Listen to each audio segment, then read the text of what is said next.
morning, everyone. Tell a story about two friends, Jack and John. They went out camping.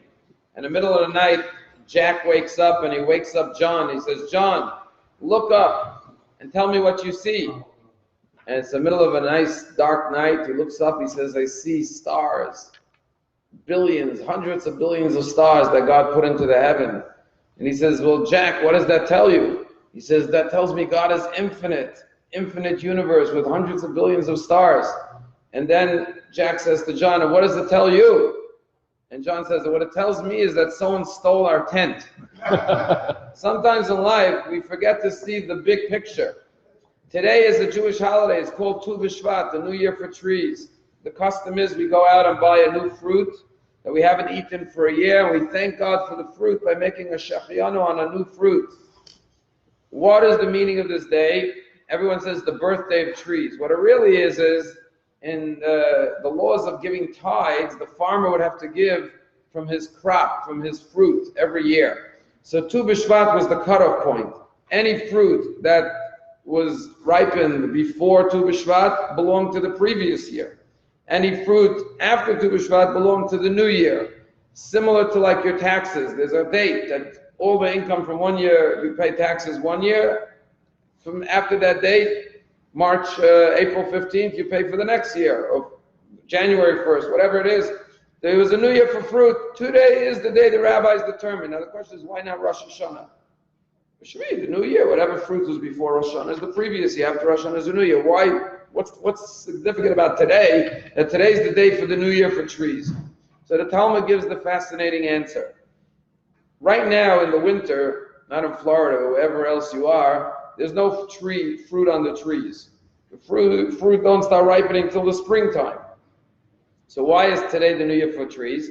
Because in Israel, most of the rain has already fallen by this day.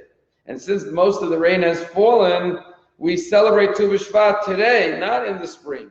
Because the only reason the fruit is going to ripen in the spring is because the rain that fell by today. And what the Talmud is teaching us, and the holiday as Tu B'Shvat is teaching us, is that we as Jews don't celebrate only the outcome, the fruits of our labor, as they say. We celebrate the potential for the fruits of our labors. Today is when the full potential of the fruit is ready because the rain has already fallen in Israel. And therefore we have to learn how to celebrate potential. And more than that, there's one thing we can do, and that's create rain. The farmer could plow and he could plant, he could do all of that. But if God doesn't send the rain, nothing's going to grow. So Tu B'Shvat reminds us, when you have fruit, literal fruit, or the fruit of your labor, don't just think, oh, well, I pitched a tent, I created something. Remember the big picture. Who gave you the ability to plant and to grow this fruit? It was the rain that God sent from heaven. The key to our successes is the blessings from above. Remember the big picture. So a lot of people go into Publix, they don't think about how the fruit got on the shelf. But a person who's thoughtful says, oh, there was a farmer who worked and he planted and he plowed and he harvested and he brought the fruit to Publix.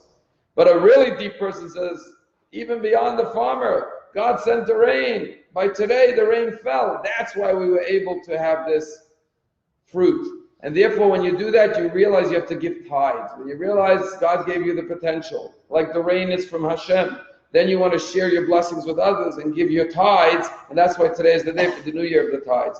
Story told about Thomas Edison, who invented the light bulb, and many, many other inventions as well that are less famous, that when he was a little boy, he came home from school one day, and he handed his mother a note, and he said, the teacher asked me to give you this note. The mother started reading it, and she started crying. Little Thomas, who was 9 years old, said, is everything okay? He says, yeah, these are tears of joy. Your teacher wrote me a letter that you're the best boy, you're the brightest, you're so smart that the school doesn't have the staff to teach such a bright boy like you, and they recommended I get you a private tutor so he could teach you on your high level and your capabilities. Well, he ended up becoming Thomas Edison. That's what his mother did. She pulled him out of school and got him the best tutors, and he became Thomas Edison.